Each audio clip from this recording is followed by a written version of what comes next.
11 A cortina. Inanna e Melinar procuraram cuidadosamente atilar em suas consciências. Ele era tão bom em projetar-se a si mesmo para outras realidades que era difícil lhe seguir o rastro. Ele se retirava continuamente para visitar as pessoas que aparecia do líquido, os liquidianos, como lhes dizia ele. Estava fascinado com seu estado fluido, e eles por sua vez estavam interessados em seu conhecimento dos objetos duros, ou seja, os cristais. Inanna se interessava mais e mais no progresso de seu eu multidimensional. Ela sabia que no ano 2011 terminaria o acordo contratual entre o Conselho Intergaláctico e Marduk, o tirano pleiadense. A Terra começaria a dividir-se em pelo menos duas realidades e só aqueles humanos que tivessem superado a quarta e quinta dimensão, teriam a capacidade de afastar-se das frequências tirânicas do professor Réptil, Marduk. Se ao menos a família o tivesse deixado morrer quando Inanna o enterrou vivo na pirâmide de Gizé. Desde esse dia, Marduk levava consigo seu ódio por Inanna por todo o planeta Terra e deliberadamente procurava escravizar e degradar as mulheres, especialmente as sacerdotisas de seus templos, devido ao que elas ensinavam. Durante os últimos milênios a Terra tinha sido um triste aviso da degradação da deusa e de sua sabedoria. Um dos eu multidimensionais da Inanna tinha sido uma formosa jovem que viveu na Espanha durante a Inquisição. Chamava-se Raquel e nasceu dentro da fé judia. Inanna pensou que tinha tido precaução no caso de Raquel pois somente ele tinha outorgado poderes de cura. Não era que tivesse tantos poderes para converter-se em uma ameaça ou fomentar uma revolução. Não, Raquel era uma garota doce, singela e inculta, cujo toque e proceder frequentemente curava os doentes. Mas isto foi suficiente para que a Inquisição acusasse de ser uma bruxa, servidora do demônio. Arrastaram-na a uma prisão e a torturaram brutalmente antes de queimá-la no madeiro. Quando a Graciela mostraram os dados de Raquel, suplicou que não lhe mostrassem o que tinham feito a ela. Seus verdugos se obcecaram com seus próprios demônios enquanto torturavam a esta garota inocente. Logo a vestiram de branco para indicar que a tinham desencardido e por último a levaram ao madeiro. Quando acenderam o fogo a seus pés, baixaram 3 anjos e tiraram Raquel de seu demolido corpo. Liberaram-na da dor que implicava o que a queimassem viva. No planeta Terra muitas mulheres passaram por isso. Dentro de suas memórias celulares ficaram escondidos estes temores. A Graciela a perseguiam momentos fugazes desta experiência. Inanna sabia que todos os seus eus teriam que contribuir à transformação da Graciela. Ela queria que Graciela encarnasse a sabedoria e conhecimento dos outros, homens e mulheres. Inanna chamou Atilar quem lhes estava dando aos liquidianos uma conferência sobre os cristais. Eu, Atilar, sou um guardião dos cristais. Eu sirvo a luz e me comunico com os guardiães da evolução. Atilar sabia agora que esses guardiães eram Inanna e Melinar. Ele continuou seu bate-papo aos liquidianos. No tempo de minha existência, o conceito fundamental de adoração era a luz, não uma pessoa, um deus ou um objeto. A luz se encontra em cada parte da existência. A luz interior, assim como a luz que se reflete ao exterior, percebia-se como o coração da vida e se venerava como tal. Os cristais simbolizam muitas coisas. Relacionam-se com a luz em várias ondas sutis. São sistemas de reação à luz, ao calor e à energia. Igual aos computadores pequenos, os cristais se podem usar para armazenar informação e também se podem programar a um nível mais sutil, mais psíquico.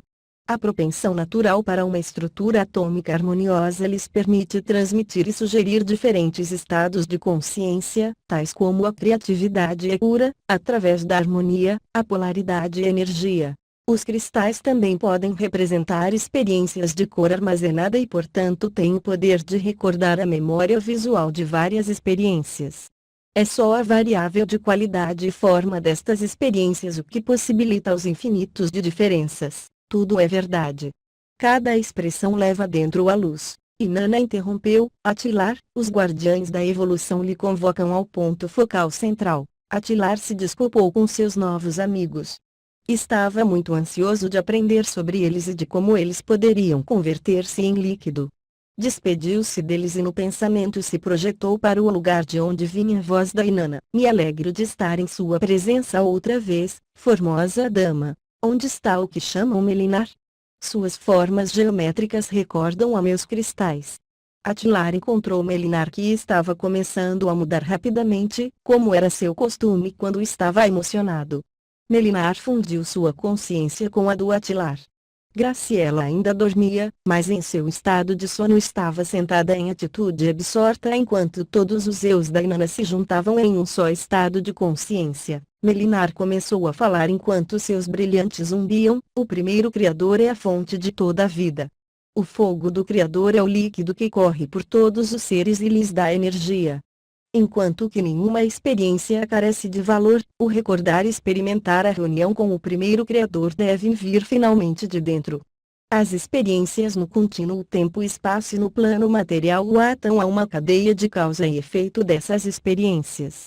O primeiro Criador é o que está dentro, e não depende de nenhuma forma ou estrutura externa, as quais também são o primeiro Criador. O ser que sabe esta verdade é posto em liberdade, porque de quem ou inclusive do que pode ser dono quando sabe que a fonte de tudo está dentro de ti? As leis que governam os laços de energia são corretas e úteis nos planos materiais. O átomo se mantém unido mediante as leis da polaridade, a carga elétrica positiva do próton, a carga neutra do nêutron e a carga negativa do elétron. No campo da biologia, as polaridades como a vida e a morte, o princípio e o fim, traduzem-se em limitação, contração e finalmente a ilusão da morte. Em termos de psicologia, as leis da materialização dão origem ao ego. O ego é uma entidade fictícia que possui as sensações de temor, vulnerabilidade e uma necessidade de proteger-se e defender-se a si mesmo.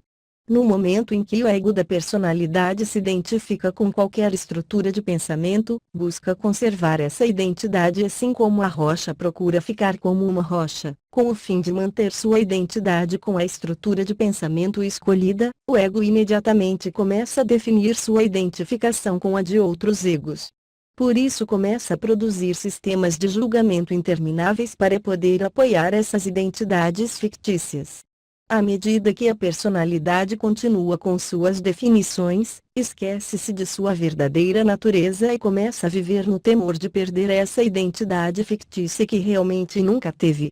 Desta maneira, o primeiro Criador joga escondido consigo mesmo. Melinar pôde falar desta maneira pelo que se podia perceber como uma quantidade de tempo interminável em termos terrícolas, mas para ele, este tipo de expressão era gozo puro e seus brilhantes nunca pareciam cansar-se. Quando despertou de seus sonhos, Graciela recordou um poema que tinha lido fazia muitos anos e que não tinha esquecido. Normalmente ela não recordava os versos, mas este poema sempre tinha permanecido perto de seu coração. Foi escrito por um professor sufi, Mahmud Sabistari, no século XIV, depois de Cristo. O poema falava da beleza do rosto do amado, o qual permanece vívido sob a cortina de cada átomo. Graciela sempre se imaginou que levantava a cortina de um átomo e que ali o veria, esse algo enganoso que tinha desejado toda a sua vida. A beleza curadora de o rosto do amado, faria sentir-se plena outra vez e poderia recordar. Graciela sentiu que essa época se estava aproximando. Sentia uma grande diferença desde que tinha chegado à montanha, era como se todo seu corpo estivesse borbulhando e trocando, como se estivesse mudando. Estar sozinha em Montanha Perdida estava ajudando a Graciela a encontrar seu caminho de volta a casa.